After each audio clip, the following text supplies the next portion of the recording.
Hello friends, welcome to my live class. आप सबका मेरे यूट्यूब चैनल पे स्वागत है।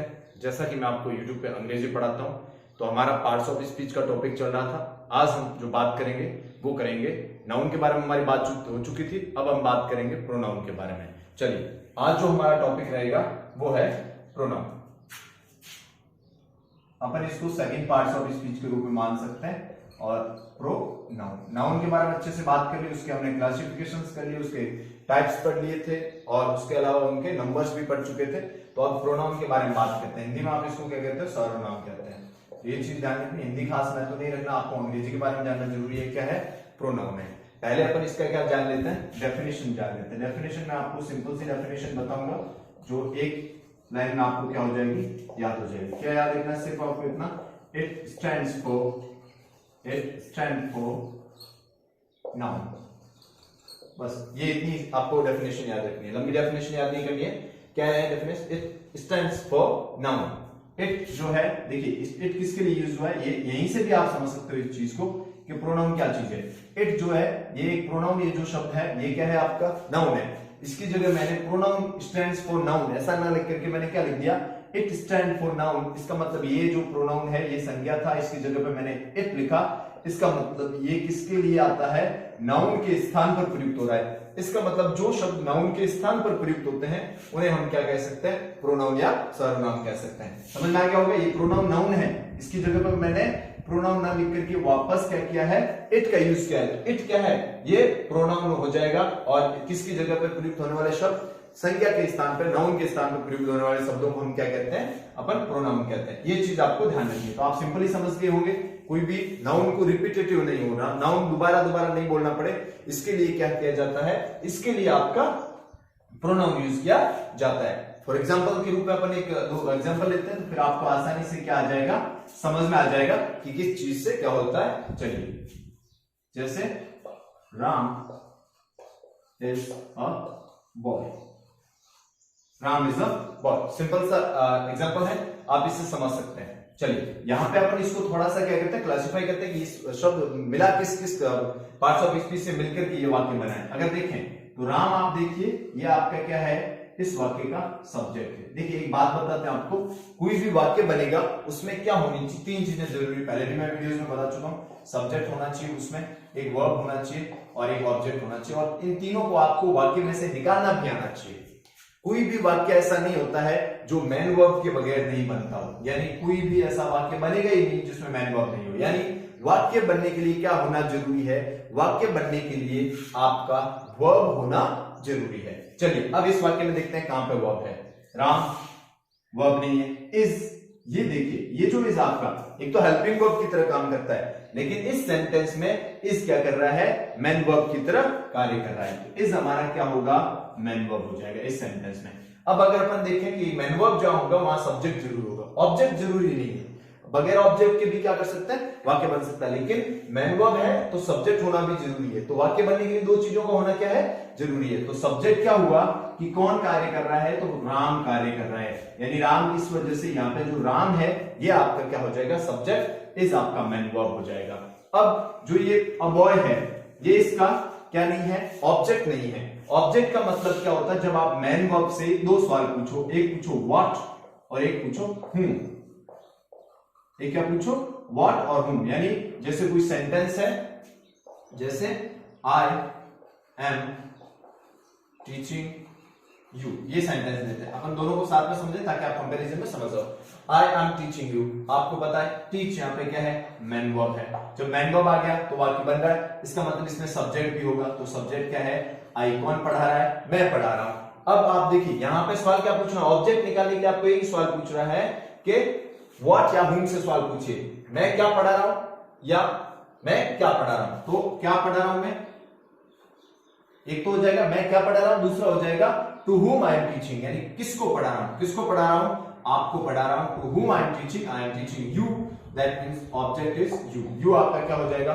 ऑब्जेक्ट। यहां सवाल पूछते हैं, अगर क्रिया से यहां सवाल पूछे तो बॉय यहां क्या है? होम से, व्हाट से आंसर नहीं आएगा। इसका मतलब ये ऑब्जेक्ट नहीं है। तो ये क्या है आपका? ये आपका सब्जेक्ट कॉम्प्लीमेंट है। क्या है? Subject complement. यानी ये क्या कर रहा है? सब्जेक्ट को कॉम्प्लीमेंट कर रहा है, सब्जेक्ट के बारे में जानकारी दे रहा है कि सब्जेक्ट क्या है? सब्जेक्ट एक लड़का है। यहाँ वर्ब के बारे में जानकारी नहीं मिल रही, वर्ब क्या कर रहा है नहीं बताया जा रहा है, ठीक है। इस वजह से यहाँ पे सब्जेक्ट के बारे में जानकारी मिल रही है कि सब्जेक्ट क्या है, लड़का है। राम क्या है, एक लड़का है, इसका सब्जेक्ट कॉम्प्लीमेंट कहते हैं। अब आप कैसे याद करोगे इस चीज को, इस चीज को याद करने का सीधा तरीका है, बी के जितने भी फॉर्म होते हैं, बी के फॉर्म कौन से होते हैं, एक होता है इज, आर, एम, वॉज और वर, ये अगर आ जाए और इनके बाद में अगर आपको नाउन नजर आए, इनके बाद में आपको क्या मिल जाए, नाउन मिल जाए, या फिर कई बार क्या मिल सकता है आपको, एडजेक्टिव मिल सकता है, तब समझ लेना है यहां पर जो इज, आर, एम, वॉज, वर है, ये किसकी तरह काम करेंगे, ये लोग मैन वर्ब की तरह काम करेंगे।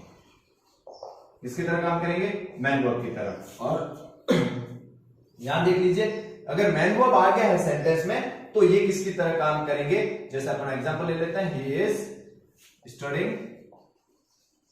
A book, studying a book, ये उदाहरण ले लें। चलिए, तो ही क्या है आपका सब्जेक्ट, इज आपके क्या हो जाएगा, हेल्पिंग वर्ब हो जाएगा, क्योंकि स्टडी आपका यहाँ पे मैन वर्ब है, तो यहाँ पे इज हेल्पिंग वर्ब की तरह काम कर रहा है, और यहाँ पे इज कैसे काम कर रहा है, इसको हम कहते हैं लिंकिंग वर्ब। इस स्थिति को क्या कहेंगे हम, लिंकिंग वर्ब कहते हैं, यानी इज यहाँ पे कैसे काम करेगा, लिंकिंग वर्ब। और लिंकिंग वर्ब हमेशा बी के जो फॉर्म्स होते हैं वही बन पाते हैं। ये हमने इसका थोड़ा सा क्लासिफिकेशन किया ताकि आपको चीज समझ में आ जाए।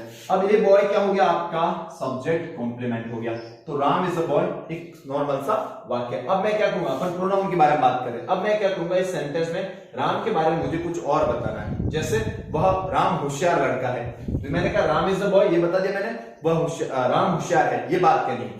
तो मैं इस राम को दोबारा रिपीट नहीं करूंगा, मैं क्या करूंगा, राम की जगह एक शब्द लिख दूंगा, he is intelligent, he is intelligent. अब देखिए यहां पे मैंने ही लगा दिया, ये जो ही है ये किसकी जगह पर काम कर रहा है, राम के स्थान पर काम कर रहा है। और राम क्या था, मैंने बताया था सब्जेक्ट, और सब्जेक्ट के अलावा ये क्या है, ये आपका प्रॉपर नाउन है, प्रॉपर नाउन है। कैसे, क्योंकि ये किसी व्यक्ति का क्या है, नाम है, तो ये प्रॉपर नाउन है। और मैंने यहाँ पे इसको क्या किया, इसको यहां पर लेकर आ गया, कहां पर, ही में, तो ही में क्या हो गया, ये आपका यहां पर ये मैंने नाउन के स्थान पे नया शब्द प्रयुक्त किया, इसका ये आपका क्या हो जाएगा, प्रोनाउन। तो ये है आपका प्रोनाउन, ही क्या है, प्रोनाउन। तो अब समझ में आया, इट स्टैंड फॉर नाउन, यानी प्रोनाउन किसकी जगह पर काम करता है, नाउन की जगह पर। इसका राम की जगह मैंने ही प्रयुक्त किया, तो ही शब्द जो है ये आपका क्या हो जाएगा, प्रोनाउन हो जाएगा। फिर इसको और थोड़ा सा देख लें, इस देख लीजिए यहाँ पे, इसके बाद क्या आया है, एडजेक्टिव आया है, इसका मतलब ये मैन वर्ब की तरह काम कर रही है, कौन,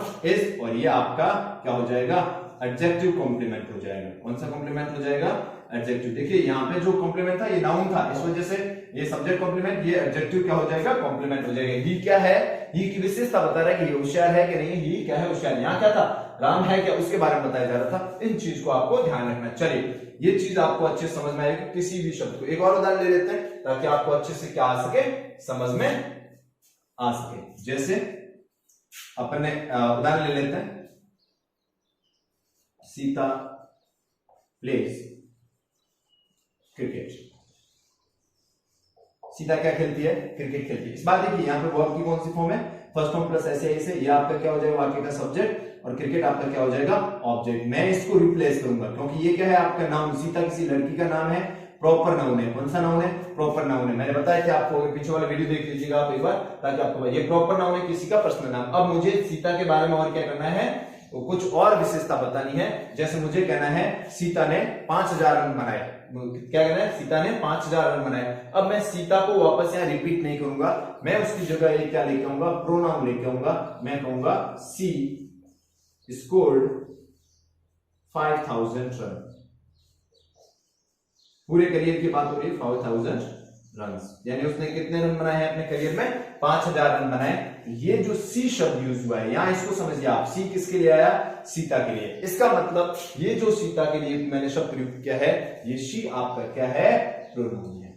इसको आपको समझना है, यानी ऐसे शब्द जो नाउन के स्थान पर प्रयुक्त किए जाते हैं उन्हें हम क्या कहते हैं, प्रोनाउन। यहां राम की जगह ही यूज किया क्योंकि राम इज अ बॉय, इस कारण उसके लिए ही आएगा। सीता इज अ गर्ल, उसके लिए क्या आएगा, सी आएगा। अगर इसकी जगह कोई वस्तु और जानवर होते तो मैं उसकी जगह क्या यूज करता, इट का यूज करता। जैसे ये प्रोनाउन नाउन था, मुझे दोबारा कहना था कि प्रोनाउन स्टैंड्स फॉर नाउन, तो मैंने प्रोनाउन नहीं कह के इट कह दिया क्योंकि ये क्या नॉन लिविंग थिंग है। इसका इट स्टैंड्स फॉर नाउन, तो इट क्या हो गया, ये आपका प्रोनाउन हो गया। ये तीनों चीजें समझ में आ गई। गई। तो आप देखिए किस तरह से एक प्रोनाउन किसकी जगह पर काम होता है, आपके नाउन की स्थान पर प्रयुक्त होता है। ये चीज आपको ध्यान रखिए। चलिए आगे बात करते हैं इसके बारे में। करते हैं चलिए अब बात करते हैं किसके बारे में, प्रोनाउंस के प्रकारों के बारे में। अगर प्रकार की बात करें, जो सबसे पहला प्रकार आता है उसको हम कहते हैं पर्सनल प्रोनाउन। पर्सनल प्रोनाउन ये हमारा पहला, इसके बारे में थोड़ा सा क्या करेंगे, डिटेल से बात करेंगे। उसके बाद में आगे वाले प्रोनाउंस को हम बारी बारी पढ़ेंगे। पहला कौन सा प्रकार होता है, पर्सनल प्रोनाउन, यानी व्यक्तिगत सर्वनाम कह सकते हो। इसका ये क्या बनता है, सारणी बनता है, और उसके बारे में अपन बात करेंगे। चलिए पहले अपन सारणी बनाते हैं, फिर अपन उस चीज को समझते हैं। देखिए अंग्रेजी के अंदर कितने पर्सन होता है, 3 पर्सन होता है। अंग्रेजी में कितने पर्सन होता है, how many persons are in English, there are 3 persons. कौन कौन से, पहले इधर समझते हैं अपन। एक होता है फर्स्ट पर्सन, एक होता है सेकंड पर्सन, और एक होता है थर्ड पर्सन। इसका मतलब क्या, आपको मैं सामान्य सी भाषा में समझाता हूँ, सामान्य तरीके से समझाता हूँ। जैसे मैं आपको पढ़ा रहा हूँ, मैं क्या हूं, पहला व्यक्ति हूं। देखो मैं हमेशा पहला व्यक्ति होता हूं, और अगर हम कोई साथ में बात कह रहे हैं तो मैं और हम क्या होते हैं, आई और वी, आई एन में, वी एन हम क्या होते हैं, एक ग्रुप में होता है। और मैं अगर कोई बात कह रहा हूं तो आपको, आप सुन रहे हो, आप क्या हो गए, सेकंड पर्सन। आप क्या हो गए, सेकंड, क्योंकि कहने वाला कौन, मैंने कहा आपसे, आपने इसको सुना, सुनने वाला सेकंड पर्सन।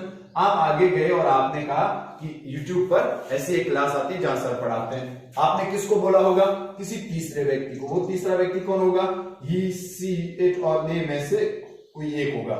या तो ही हो सकता है, कोई लड़के को कहोगे आप, शी हो सकता है, कोई लड़की को बोला, इट इसके लिए स्टैंड करता है, दे की बात करें, बहुत सारे लोगों को आपने जाके बोल दिया। बताया किसने, मैंने आपको कुछ एग्जाम क्लास में बताया। जैसे मैंने आपको ये प्रोनाउन की डेफिनेशन बताई, मैंने कहा it stands for noun, this is the definition of pronoun, I told this. मैं कौन था, पहला व्यक्ति था, मैंने पहला व्यक्ति बताने वाला।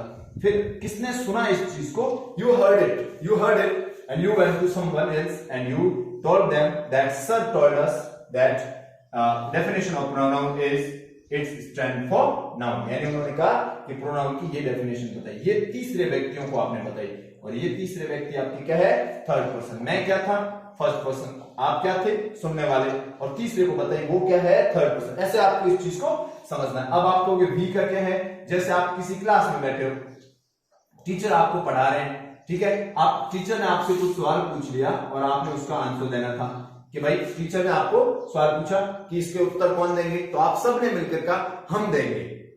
तब क्या हुआ, आप फर्स्ट पर्सन हुए, सुना किसने, टीचर ने। टीचर क्या हुआ, थर्ड पर्सन हुआ। टीचर ने आके जाके कह दिया कि भाई आज मैंने क्लास में ऐसे बच्चों से सवाल पूछा, तो वो लोग थर्ड पर्सन हो गए। समझ में आ रही बात। तो आई और we first person, you second person, he, she, it और दे, ये आपकी क्या हो जाएगी। अब अपन बात करते हैं पर्सन्स के बारे में। सबसे पहला जो पर्सन आएगा वो आपका आएगा कौन सा, फर्स्ट पर्सन। ये आपका कौन सा हो जाएगा, फर्स्ट पर्सन। फिर अपन बात करेंगे किसके बारे में, सेकंड पर्सन के बारे में, और फिर अपन बात करेंगे किसके बारे में, थर्ड पर्सन के बारे में। तो ये 3 पर्सन हो गए अंग्रेजी के अंदर, ठीक है। अब मैंने अर्थ बता दिया इनका अर्थ क्या हो, फर्स्ट पर्सन मतलब पहला व्यक्ति जो बात कह रहा होता है, तो या तो मैं बात कह सकता हूं या हम बात कह सकते हैं। दूसरा यू, बात सुनने वाला एक ही व्यक्ति होता है, वो होता है आप या यू। और जो थर्ड पर्सन मतलब हम दोनों के अलावा, मैं, हम और यू के अलावा तीसरे को अगर कोई बात करते हैं, that is the third person. उसमें कौन कौन आते हैं, ही, सी, इट और दे आते हैं। पहले अपन फर्स्ट पर्सन बात करते हैं। एक कुछ शब्द याद रखने आपको, एक होता है सब्जेक्टिव, एक होता है ऑब्जेक्टिव, एक होता है पजेसिव, एडजेक्टिव, एक होगा पजेसिव प्रोनाउन, और एक होगा रिफ्लेक्सिव प्रोनाउन। आपके काफी जो प्रोनाउन के प्रकार हैं वो क्या हो जाएंगे, एक खत्म हो जाएगा, रिफ्लेक्सिव प्रोनाउन। चलिए इनको हम अलग अलग क्या करेंगे, अध्ययन करेंगे। सब्जेक्टिव मतलब फर्स्ट पर्सन, वो फर्स्ट पर्सन जो किसी सेंटेंस में एज अ सब्जेक्ट आएगा उसको हम सब्जेक्टिव कहते हैं। जैसे आई की बात करें तो आई को मैं किसी सेंटेंस में क्या कर सकता हूं, या तो सब्जेक्ट के रूप में लिख सकता हूं, आई को मैं किस रूप में लिख सकता हूं, सब्जेक्ट के रूप में ही लिख सकता हूं। किसके दौरान, फर्स्ट पर्सन के दौरान। आई को मैं क्या कर सकता हूं, सब्जेक्ट के रूप में। वी को भी मैं किस रूप में, सब्जेक्ट के रूप में लिख सकता हूं। और फिर अपन बात करते हैं सेकंड पर्सन की। अब सेकंड पर्सन की बात करें तो एक ही होता है, वो सुनने वाला। कौन सुनने वाला, आप यानी यू। और अब हम थर्ड पर्सन की बात करें, ही, सी, इट और दे, ये आपकी क्या हो जाएंगे, थर्ड पर्सन हो जाएंगे। यानी इनको हम बात कह सकते हैं, मैंने आपको सुना है, आप इनको जाके कह सकते हो ये थर्ड पर्सन हो जाएंगे।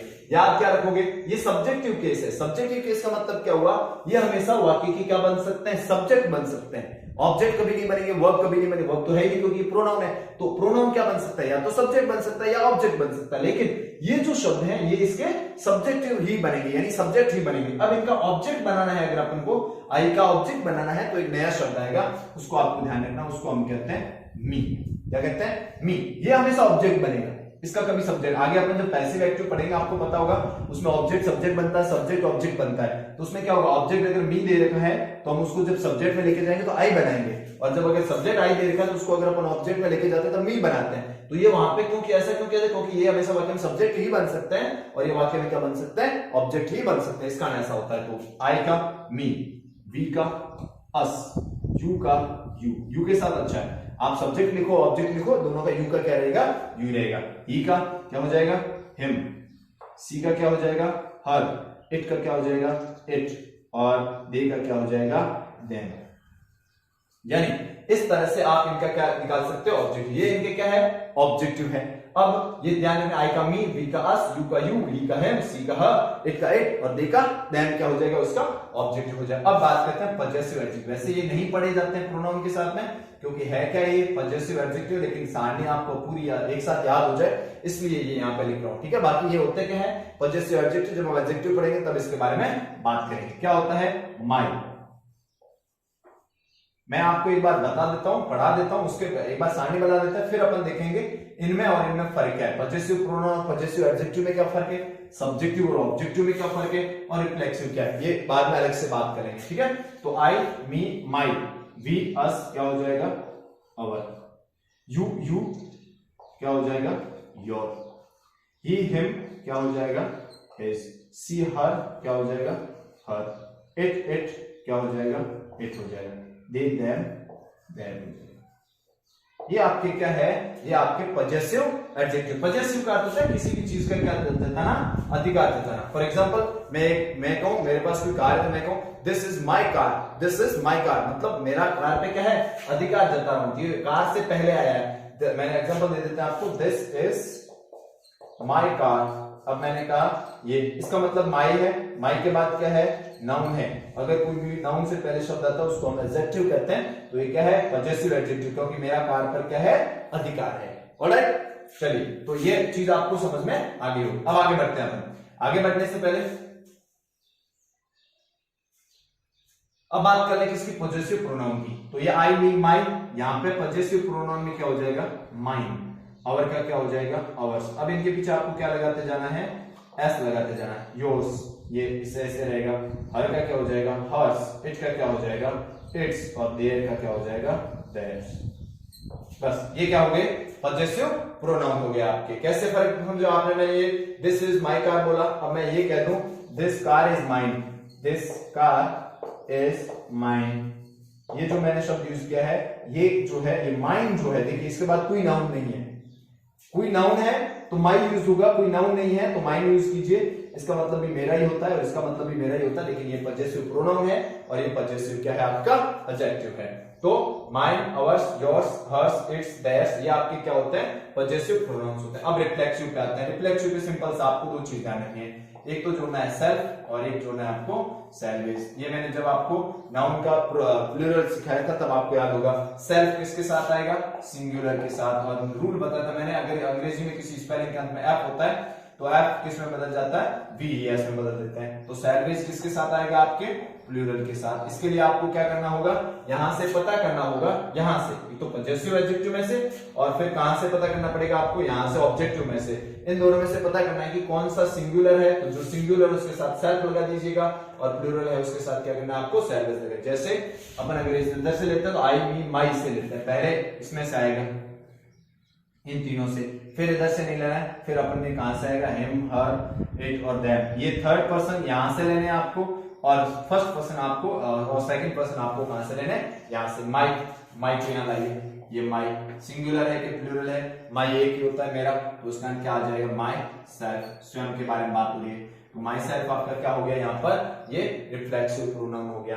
अब देखिए दूसरा अवर, अवर क्या है, सिंगुलर है प्लूरल, एक व्यक्ति नहीं है बहुत सारे व्यक्ति, क्या हो जाएगा अवर सेल्फ इज, ठीक है। योर क्या हो जाएगा, योर सेल्फ, ठीक है। अगर आप एक व्यक्ति से बात कर रहे हो, अगर आप एक से ज्यादा व्यक्ति से बात कर रहे हो, yourself is. For example मेरी क्लास कोई एक बंदा देख रहा है, तो मैंने कहा you have to learn this yourself, मैंने कहा ये तुम्हें खुद सीखना है। एक व्यक्ति से कहा तो मैं क्या कहूंगा, योर सेल्फ। और मैं आप सबको बोलता हूं you have to learn yourself is, इसका मतलब क्या हुआ, ये मैंने आप सबको कहा है। तो ये दोनों तरीके से क्या हो सकता है, यूज हो सकता है, डिपेंड्स ऑन कि आपके सामने कितने लोग, एक व्यक्ति है तुम में, तो आप क्या करोगे उसमें योर सेल्फ का यूज करोगे, एक से ज्यादा है then you can use yourself is. Now we will talk, तीनों हो गए आपके। अब यहां से आपको ऑब्जेक्टिव में जाना है, यहां से लेना है, हिज सेल्फ कभी नहीं करना है, इट सेल्फ ये तो चल जाएंगे, लेकिन ये यहां ध्यान रखना है आपको, क्या करना है हिम, हिम का क्या होगा, हिम, हिम हमेशा क्या है सिंगुलर, तो हिमसेल्फ वह कोई है तीसरा व्यक्ति, हर क्या हो जाएगा हर सेल्फ, और इट का क्या रहेगा इट सेल्फ, ये भी सिंगुलर है, लेकिन देम जो है एक से ज्यादा लोग होते हैं तो क्या हो जाएगा आपका देम सेल्फिश हो जाएगा।